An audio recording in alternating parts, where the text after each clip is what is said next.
بسم اللہ الرحمن الرحیم۔ حدیث نبوی۔ حضرت معاذ رضی اللہ عنہ بیان کرتے ہیں، رسول اللہ صلی اللہ علیہ وسلم نے مجھے 10 چیزوں کا حکم دیتے ہوئے فرمایا، اللہ کے ساتھ کسی کو شریک نہ بنانا، خواہ تجھے قتل کر دیا جائے اور جلا دیا جائے، والدین کی نافرمانی نہ کرنا، خواہ وہ تمہیں حکم دیں کہ تو اپنے اہل و عیال سے الگ ہو جا، فرض نماز قصداً ترک نہ کرنا، کیونکہ جس نے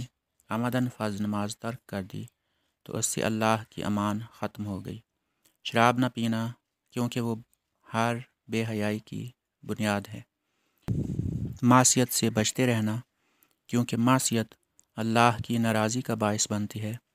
میدان جہاد سے فرار نہ ہونا، خواہ لوگ ہلاک ہو جائیں، جب لوگ طاعون کی وجہ سے موت کا شکار ہو جائیں